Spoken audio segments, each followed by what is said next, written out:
that's fine, because we're not going to have room for speakers. Okay, here, yeah. And Chief Franklin, yeah. Just maybe move that just a bit. Is that okay? Okay. Good morning. We'll get started here in just a minute, but before we do start, I'm Michelle Brooks, City of Tulsa Communications Director. Thank you for being here. We do have 4 speakers today. Tulsa Police Chief Wendell Franklin, Dr. Cliff Robertson, Dr. Ryan Parker, and Tulsa Mayor G.T. Bynum. Before we start, just so you know, all the remarks will be complete and then we will take questions. So the Q&A session will be at the end. When we start with the media questions, we will start on this end and move this way. We will have the opportunity to ask plenty of questions, but we want to have some sort of fluid questions starting from here, and then we'll span this way. When we have all the speakers will give their remarks, when you ask your question, please address it to a speaker behind me. They will come to the podium, they will repeat the question, and then they will reply.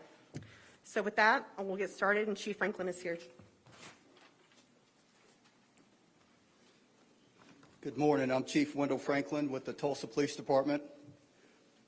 I want to start out by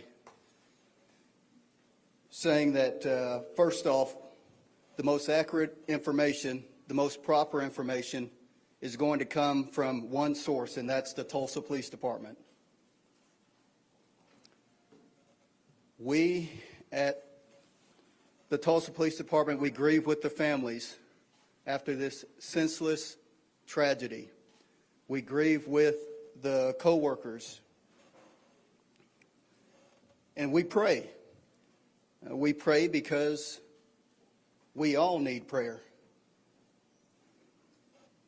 I cannot begin to thank the men and women of the Tulsa Police Department for the immediate response that they had to the incident yesterday. Our training led us to take immediate action without hesitation. That's exactly what officers do, and that's what they did in this instance.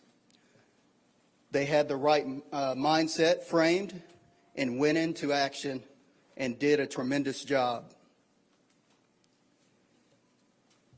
The other first responders that came to the scene, the Tulsa Fire Department, Oklahoma Highway Patrol, Tulsa County Sheriff's Office, the St. Francis Security Team, the Federal Bureau of Investigation, Alcohol, Tobacco, and Firearms, United States Marshal Service, Tribal Police, and other federal and local agencies all responded and descended upon 61st and Yale yesterday. This was not done. This was a coordinated effort. It was not done haphazardly. I also have to thank the dispatchers and call takers at our 911 center that reacted as they were trained. Law enforcement across the nation is dealing with increased violence among people. This is yet another act of violence upon an American city. I will say that as a Tulsa police officer, we train, and we train. And we train for instances such as this. And I'm overwhelmed and proud of the men and women, all those that responded yesterday. Now I want to take some time and go over the timeline with you as we know it today. This information is fluid and can still change. But it is the most accurate information that we have at this point. Before I do that, let me go ahead and provide the names of the victims, and I will allow St. Francis to elaborate more on those victims. We have Dr. Preston Phillips, Dr. Stephanie Huson, Amanda Green, William Love, and our suspect, Michael Lewis.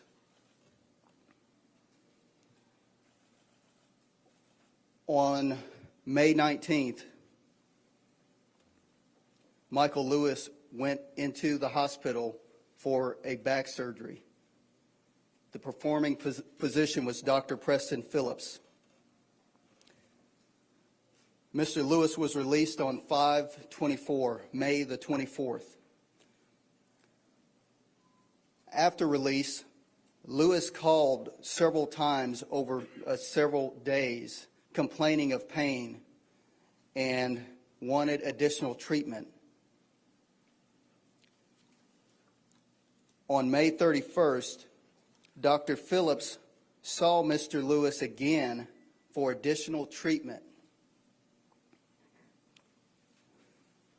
Yesterday, June the 1st, Lewis called Dr. Phillips' office again, complaining of back pain and wanting additional assistance.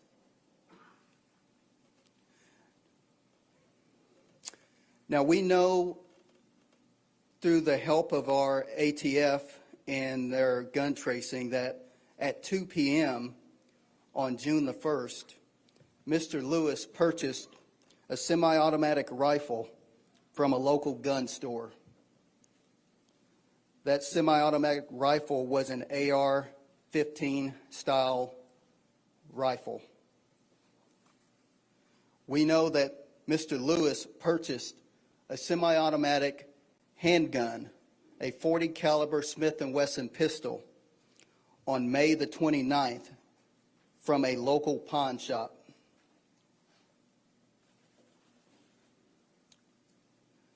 I now want to go into the shooting timeline.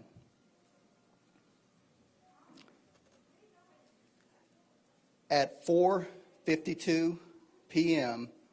on June the 1st, a third party who was on a video chat off location with an on-location doctor called 911, saying the doctor told her to call 911, saying there has been a shooting.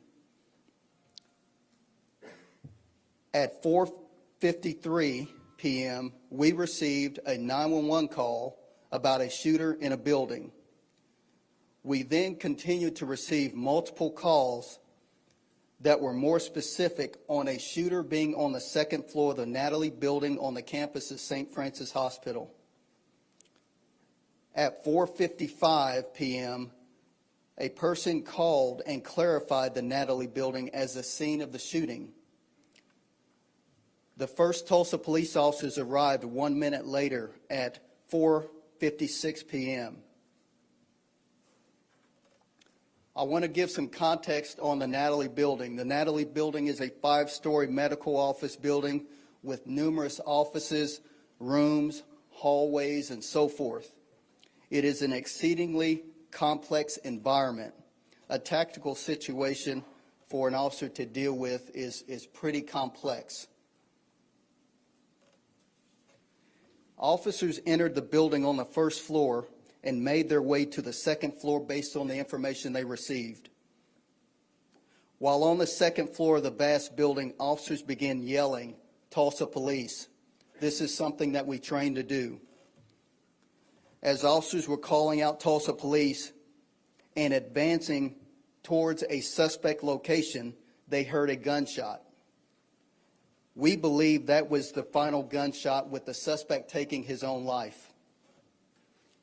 The gunshot was at 4:58 p.m., approximately 39 seconds after the first officers entered the building. As officers started clearing the building, they came across a victim that was down in the exam room. Officers requested IMSA to the floor and continued searching the suspect for the suspect. This victim later died at the hospital. We found the suspect, and we rescued a female who was hiding under a desk at the suspect's foot. She was there when the suspect took his life. She did not appear to be injured. Officers rescued that victim who was hiding under a desk, but officers also located another deceased victim next to the shooting suspect. Officers continued to search the building for victims or additional suspects and came across another victim that was down in an open area near a nurse's station. At this point, officers began directing first responders, IMSA, and fire to those victims to render first aid. Again, this is something that we work cooperatively with, and we can go into what we call a hot environment with medical personnel and fire personnel and start rendering aid. In that same room there was the victim was at, officers also rescued an elderly female that was in the room. As officers continued to clear the building, they located Dr. Phillips deceased in an exam room. As officers continued to clear the building, they removed multiple witnesses and victims and escorted them from the building. As more officers arrived on scene, we began a methodical search of each floor of the 5-story structure, looking for witnesses and or victims. Thus far, we have recovered 30 .223 casings from the crime scene. We have also recovered 7 .40 caliber casings from the crime scene. We have also found a letter on the suspect which made it clear that he came in with the intent to kill Dr. Phillips and anyone who got in his way. He blamed Dr. Phillips for the ongoing pain following the surgery. At 5:24 p.m., we received a call from the Cherokee County Sheriff's Office, and that dispatcher told us a woman on the line whose name they did not have called saying that her husband had killed several people at Dr. Phillips' office. This would have been a half hour after the event occurred. We received 2 follow-up phone calls from the Cherokee County Sheriff's Office providing clarifying information. All of this information was after the fact. Once the scene was secure, the Tulsa Police Homicide and Crime Scene detectives began working the scene. They continued work until 3 a.m. this morning. We have now turned that scene back over to the hospital staff at St. Francis. I cannot emphasize enough that we train rigorously over and over and over again for not if, but when, because we have seen the violence that has taken place throughout the United States. And we would be naive not to think that that would not happen in our jurisdiction.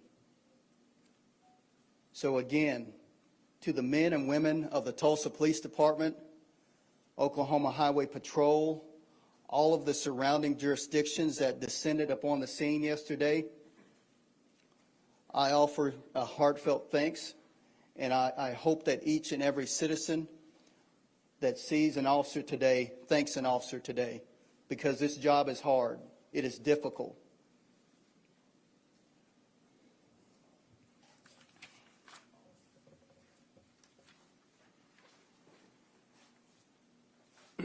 Thank you, Chief Franklin. I had an opportunity to walk through the clinic this morning, and I did that for 2 reasons. One of which so that I could see it for myself, more than just the lobby, which is where I was last night, but also so that I could do one thing, which is I represent over 10,000 people that make up the St. Francis health system. And I prayed over each of the areas where it was clear that someone had laid, including the perpetrator. And I last night sent a message to our staff, and I just asked them to do 2 things. One of which is to ask questions, because there are 1,000 questions that we're going to need to try to answer over the next couple of days, the next couple of weeks, probably next couple of months. But I also asked them to acknowledge that yesterday will change St. Francis, and it is up to us to not allow this horrible event, this situation, we can't allow that to make us want to turn our back on the reason that we're here. We were all called into this profession. Whether you're a physician or a caregiver or a support staff, we were all called into this profession to care for others and to care for our community. And while it's human nature to want to turn our backs right now, to want to walk away, we can't do that, and we won't do that. And so all I ask is for you to continue to support this organization and this community with your prayers, and know that St. Francis will come out of this even stronger still.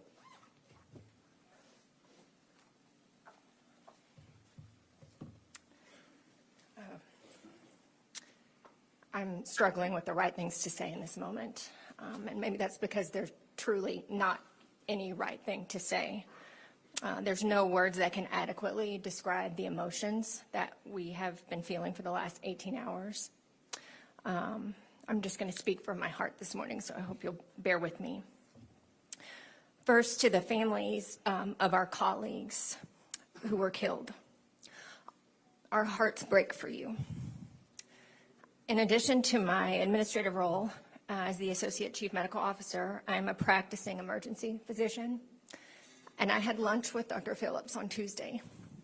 We work really closely with our orthopedic team in the emergency department, and I know that all of my colleagues went into medicine to help people. This was their calling. Like Dr. Robertson said, this isn't just a career for them. We are supposed to be the ones that are caring for others during tragedies like this. To think that our caregivers were the victims is just incomprehensible to me. They died while serving others. They died in the line of duty. To the family of Mr. Love, our hearts break for you. I was in our emergency department last night, and I saw the trauma hall lined with our trauma team, our emergency department team, staff from the OR, our nurses, techs, respiratory therapists. They are trained just like our police departments are. We so wanted to be able to utilize our skills and training to save these precious lives. To the family of Mr. Love, I'm so sorry we couldn't save you.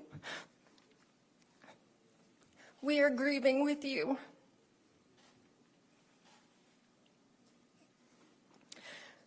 When I woke this morning, I really just wanted this to all be a bad dream, but this is the reality of our world right now. And today our world and our St. Francis family are devastated. We were just starting to process the grief and emotions that being on the front line of a pandemic had left with us, and now this tragedy. But I will reiterate what Cliff said. Our job is to help and heal. And we are here to do our job, even if it's with broken hearts. On behalf of our medical staff, I would like to thank our security team and all of the first responders who, without hesitation or fear, were on scene to do what needed to be done. In the emergency department, we have a special relationship with our first responders. We work very closely with our police department, with IMSA and our other EMS agencies. They are part of the team, and we work with them on a daily basis. So thank you for being here for us in our time of need. Thank you for being here when we needed you. Thank you for all you do to serve our community. We have all asked for prayers, and I will reiterate that. Whatever faith you subscribe to, and even if you don't subscribe to a faith, I will tell you that a prayer is just a solemn request for help. And I think we could all agree that our world needs a little bit of help right now. I want to leave you with the prayer that's been on my heart since last night. Lord, I see a world that's dying, wounded by the master of deceit, groping in the darkness, haunted by the years of past defeat. But then I see you standing near me, shining with compassion in your eyes. Jesus, shine down on us. Let your love shine through us in the night. Lord, we want to be your witness. You can take what's wrong and make it right. Thank you.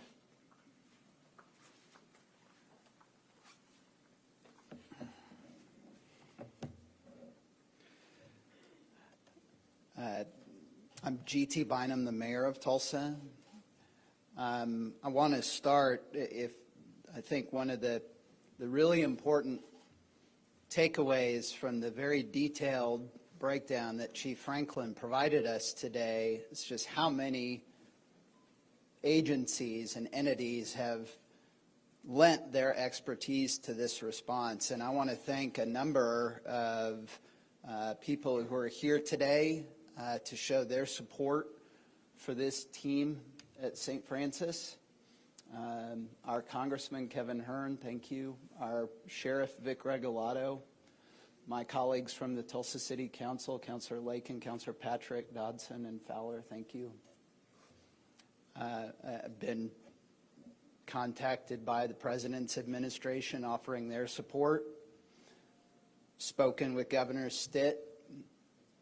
Governor wanted me to let the team here at St. Francis know that he has directed that all flags in Oklahoma are to be lowered to half staff for the next 4 nights in honor of each of these 4 victims. And I really want to thank the first responders yesterday. It is remarkable that we can be here 17 hours after this happened and hear that breakdown from Chief Franklin in such a detailed way of what happened. And that is not just because the Tulsa Police Department or the St. Francis security team was here all by themselves. It was because there were so many law enforcement experts and first responders here, not just responding to the immediate threat, though I will never forget, I spoke with an officer yesterday who's a seasoned veteran of the department, and he was one of the first people to get here. And he said, Mayor, it was like the beaches of Normandy out there. Everywhere I looked, to my left and my right, there were officers running towards that building, jumping over bushes, getting around anything in their way between them and that threat so that they could save people. That is the law enforcement community that we have here in Tulsa. But I'm also so mindful, I went over to the Family Reunification Center last night, and I saw experts there from the Tulsa County Sheriff's Office and the Tulsa Police Department and so many more, leadership from St. Francis, who were there bringing their expertise in assisting victims of trauma to provide the best care that they could in the immediate aftermath of a great tragedy. And I want to thank them as well.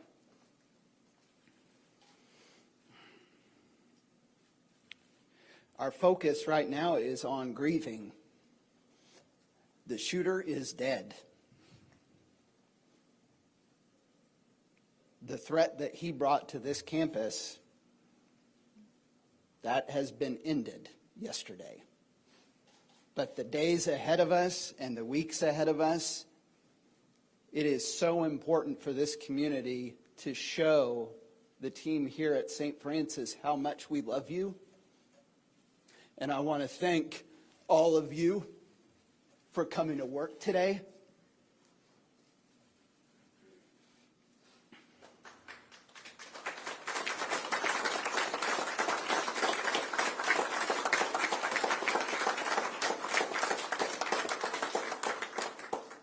Every day for years, including through the worst public health crisis we've ever faced as a city, you have put yourselves at risk to save the lives of people in this city.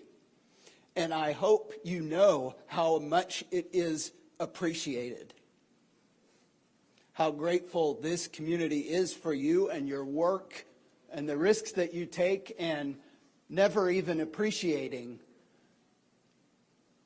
that you could have to deal with this kind of risk and this kind of premeditated violence. And yet you're still here, ready to save more lives today. This is a remarkable group of people that work at the St. Francis Health System. And so I want to ask my fellow Tulsans,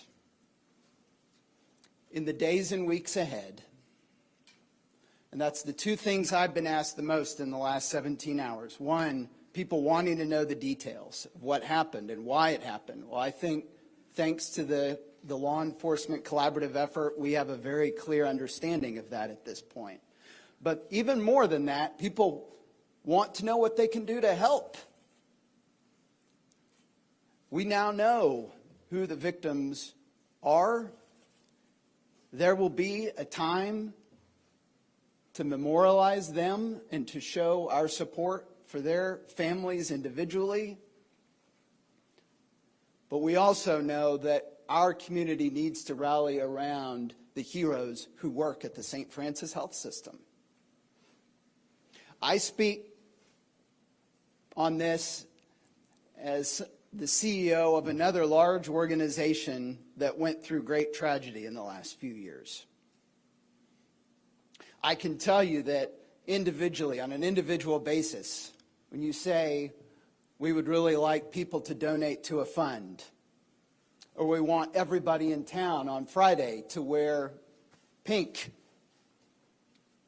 when there's a memorial service, we want people there lined up outside. Any one of those individual things can sound like it's not enough to compensate for the loss, and it's not. But I can also tell you that when we went through the murder of Sergeant Johnson and the grievous injury to Officer Zarkishan, the way this community rallied around the men and women of the Tulsa Police Department, the way the people on this campus at St. Francis Health System rallied around the men and women of the police department, it meant so much to our officers and their families and everyone who loves them. The collective impact of this community that is a community of such great love, that collective impact made a profound difference to people who are grieving and going through loss. And so that's what I would ask of my fellow Tulsans. If you want to help, participate in those ways that are going to come up in the days and weeks ahead, where you can show the people at St. Francis how much you love them and you support them, and that this community is here for them.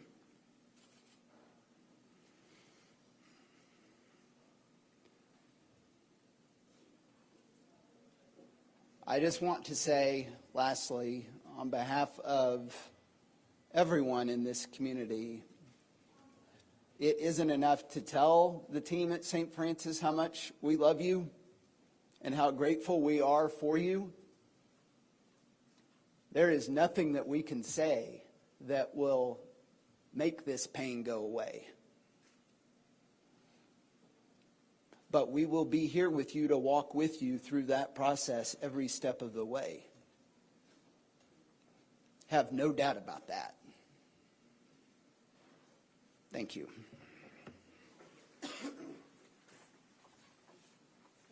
Questions now? Yes, sir. Yes, Chief, what you're telling us about your men and women and the other law enforcement agencies, just first of all, is very reassuring, particularly after what happened in Texas. I just want to say that. Secondly, regarding these victims, you talked about the physician who this man was apparently angry at. Please tell us about the other three people, why it sounds like another physician and perhaps two civilians, who they were and why they were there. The question is who the other victims were and why they were there. They were there for medical service. The doctor was there providing care. They stood in the way. They stood in the way, and Lewis gunned them down. So two patients and another physician who worked in the same office? So there were two physicians, yes. There was a receptionist and there was a patient. Yeah, can we just get the spelling of first and last name of everyone?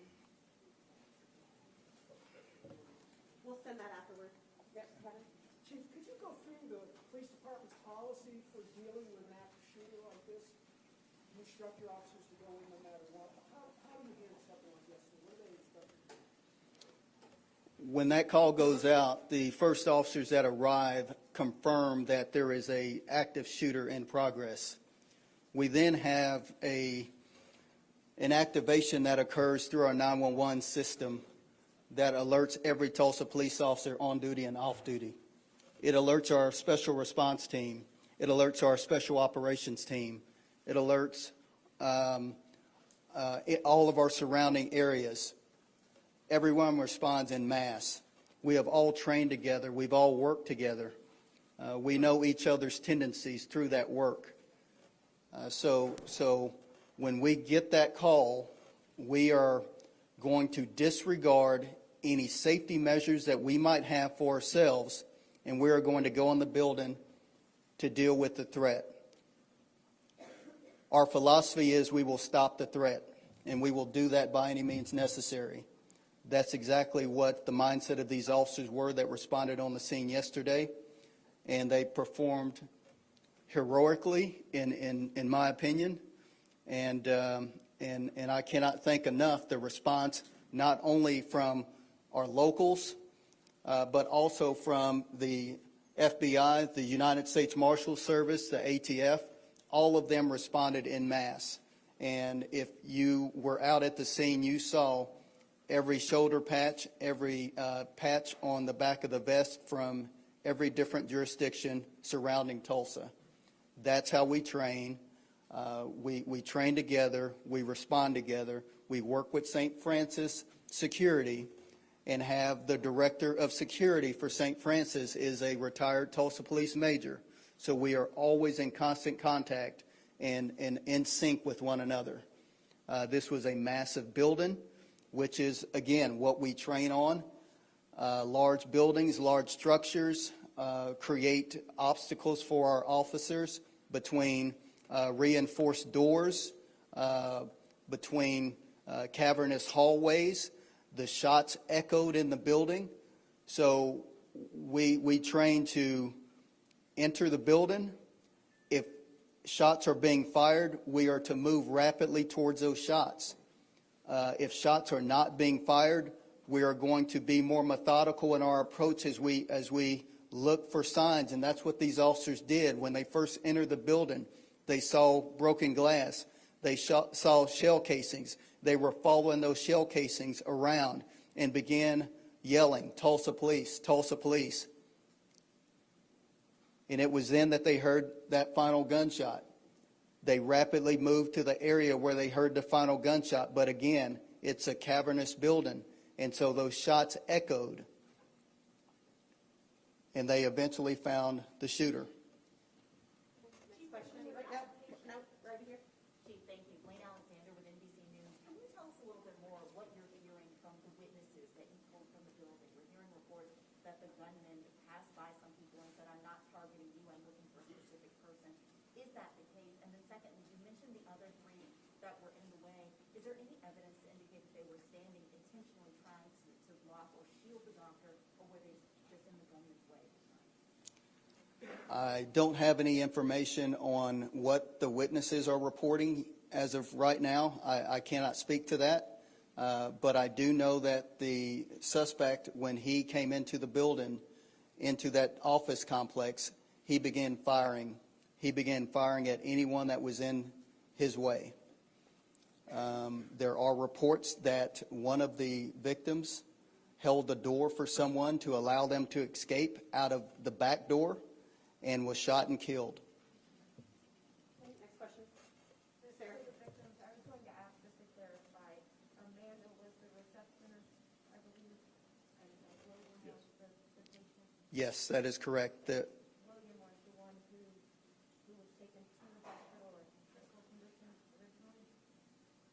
Yes, Clarification on that. Amanda was the victim, and she was the receptionist, and the other was a patient and was taken to the hospital and later died. And building on that, just one more question. Can you give us an update on any other victims that were wounded and may still be in care, or give us some information on that? Because I know there's been conflicting information.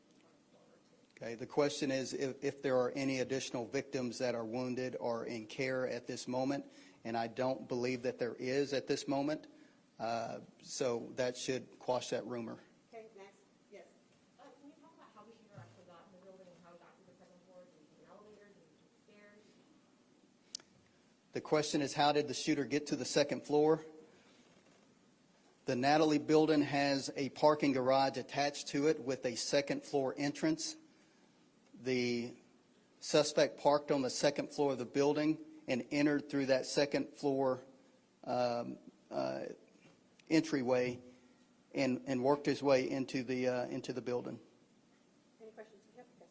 Around the same time this happened, we got a release from Muskogee PD about a bomb threat that you guys had tipped them off by. Is that connected to this at all?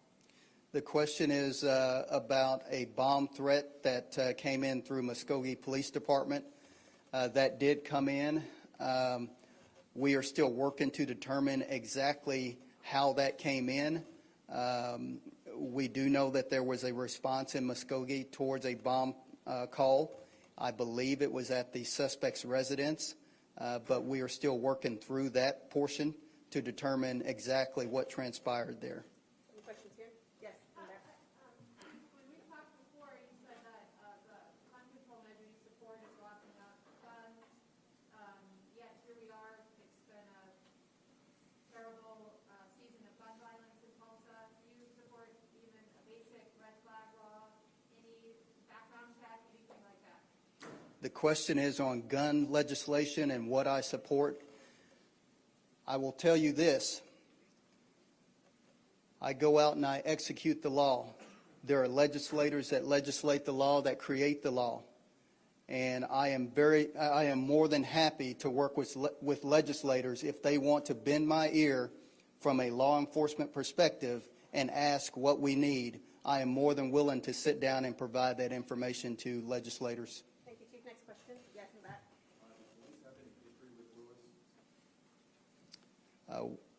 The question is, did police have any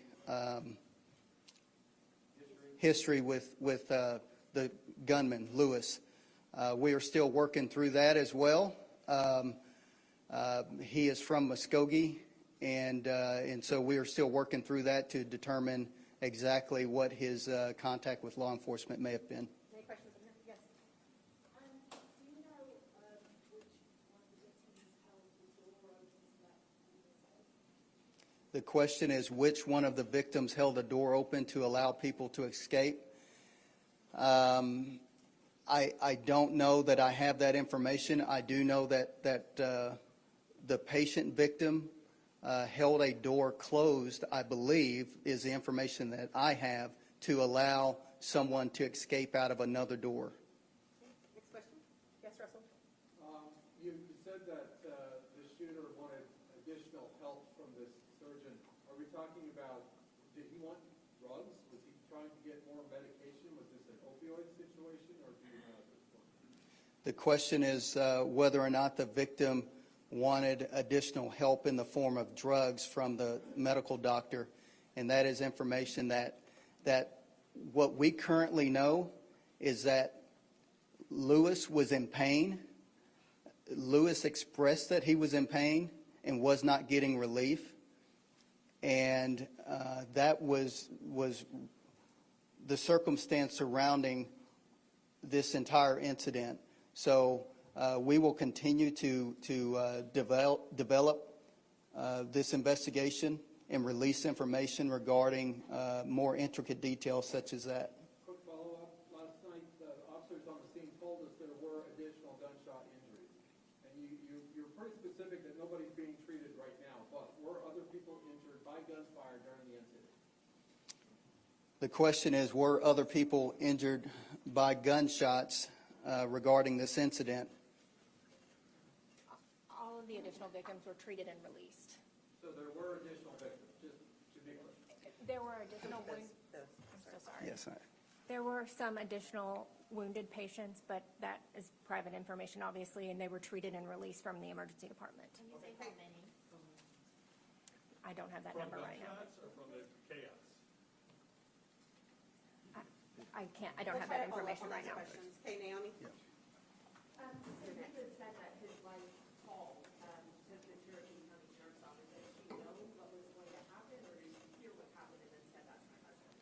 the question is that that earlier I stated that the wife of the suspect called police and relayed information to police. The information that we currently have is that she did not know what was going to take place, but that he contacted her either before the shooting took place or during the shooting and to let her know what he had done. Okay, Rick? I have a logistical question, and I got Who's it for? well, St. Francis. Okay. If there's donations or anything, where do you want people to drop off these items? I mean, obviously the community groups by taking flowers and things like that. So the question was about community support and where would we want donations and other things left. I would say, let me answer this in two ways. First of all, St. Francis is a family and we will take care of our own. But we also recognize the need both locally and quite frankly nationally to support the victims and the families of the victims in St. Francis. And so the Tulsa Community Foundation has a fund that it was already in existence for us, an employee assistance fund. And so we'll make that link available for folks that feel the need to contribute to these families and to the organization. And we just, that's really the only, I would say, official place for folks that want to do something to care for those that have been impacted by this situation. But while you're up there, I'm looking at Dr. Phillips' resume. This is impressive. Can you talk about his talent? Tell us who this man was for this organization.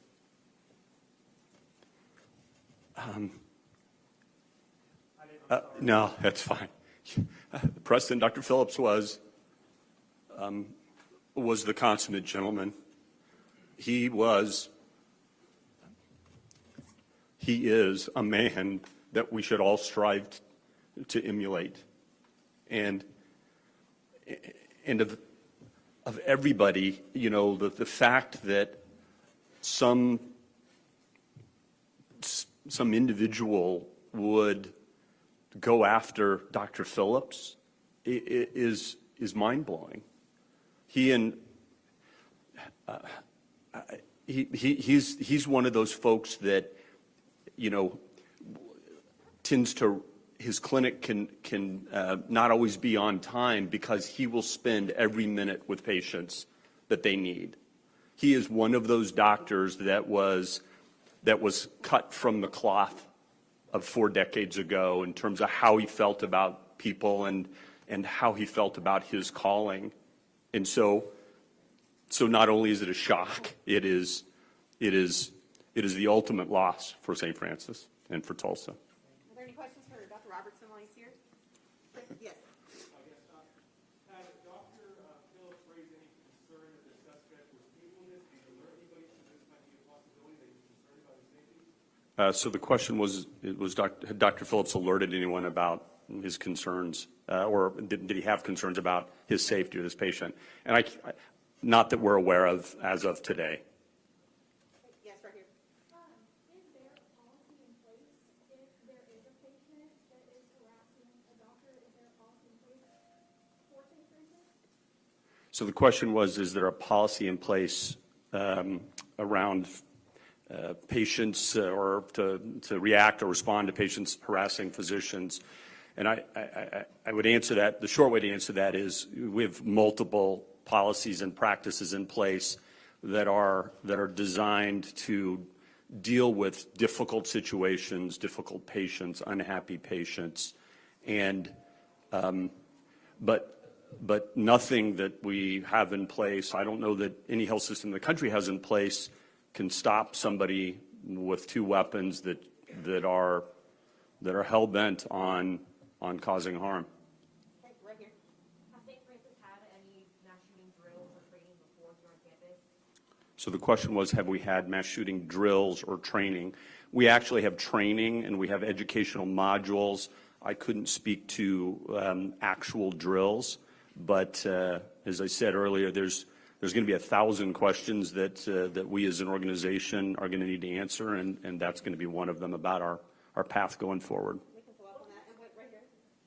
Go ahead. Yes. What can you tell us about the other Stephanie Weaver? She's another one of the physicians that works in our orthopedic department. Stephanie was an incredible person, and Amanda was, I think, had a supervisory role within the clinic. I mean, the three best people in the entire world that are the most committed to doing what they do every day and taking care of others, didn't deserve to die this way. Here in the middle. I'm not sure this may be a question for you or the chief. Do we know if the gunman's antagonism against Dr. Phillips was racially motivated at all? The question was about racial motivation, and I can't answer that. I will answer that. The information that we have thus far is that there was nothing about race that caused this incident to take place. Okay, and a follow-up. How far did he have to go to get to Dr. Phillips' office? And then where he was found, was that in Dr. Phillips' office or was it somewhere else? The question was, how far did he have to go to get to Dr. Phillips' office, and was he found in that office or somewhere else? It's a short distance from the doorway of the second floor entrance into the physician's office there. He was found in the lobby area of the physician's office. So this is a vast building, lots of walls, lots of space, lots of doors that open into other doors, and he was found in one of those waiting areas. Okay, I only have a few more questions left. Hold on, right here. Just a couple of questions. You spoke about the firearms purchasing, confirming that they were purchased legally with a background check on the purchase. The question was on the gun purchases and whether or not they were purchased legally. The information that we have at the current time is that they were legally purchased firearms. One purchased an hour and some change before the actual shooting event took place, and the other purchased 3 days before the shooting took place. Rick, hold on, Rick. You are a hospital. How much triage was done at the scene, or was it to get them into the ER as fast as you could? How did you handle these injuries as you came along? So the answer was about triage. So in conjunction with our emergency medical personnel with IMSA and Tulsa Fire and Rescue, there are protocols in place to triage at the scene. So if someone doesn't have signs of life, or they can determine that, they are in fact deceased, then they don't transport those patients. They are trained to extricate and quickly move the patients that have signs of life or who are critical, and that is what happened. Our trauma team was prepared and ready for however many victims we were going to receive, but ultimately we just received the one critical victim. But as far as your procedures, I mean, once your lockdown was lifted, were you rushing journeys over there, or? The one critical patient was received when we were on lockdown. We still received the patient. I only have time for two more questions. I have people here. Yes, in the back. Chief, you talked about the AR-15 when it was bought. Was that the clear-cut indicator of motive? Repeat that question, please. Was how quickly that gun was bought before he entered into this building or the building across the street? How clear of a motive did that give you, that this was premeditated, thought out? The question is whether the purchase of the firearm gave clear motive to the intent of the shooter. I don't believe I can state any more that there was clear motive. This was what he planned to do.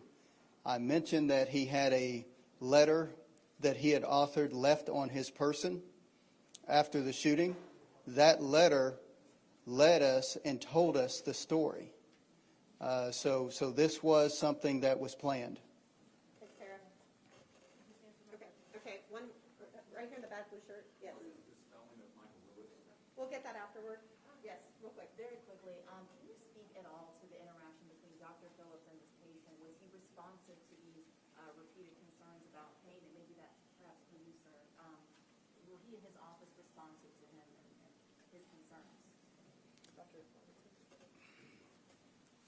Yeah, go ahead. Okay.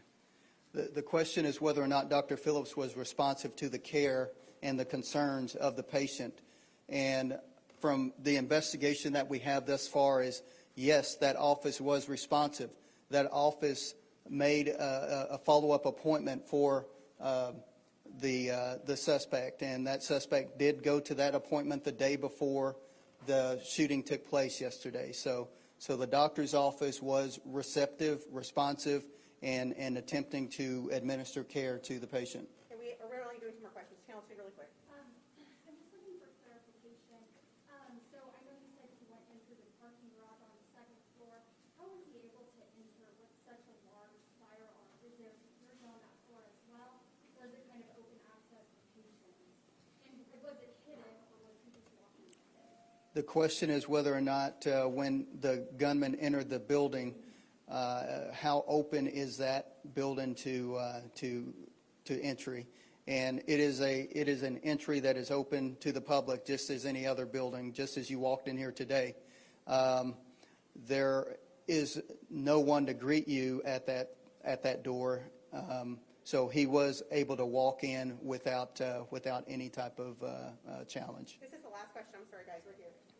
Chief, do you have any reason to believe that if your officers did not get into that building as quickly as you did, he would have kept firing at them? The question is, if our officers had not gone into the building as quickly as we did, do we think the gunman would have continued to fire indiscriminately?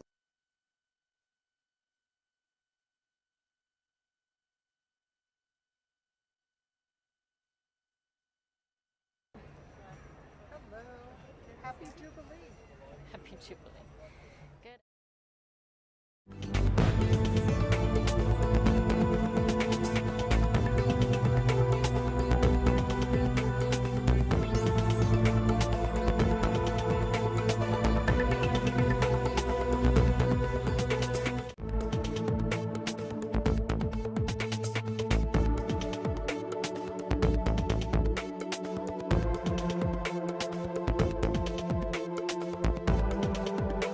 Out attempting to stop the threat.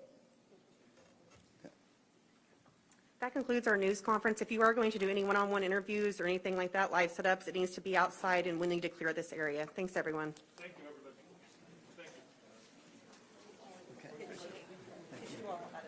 Thank you. Yeah. Great job. Thanks.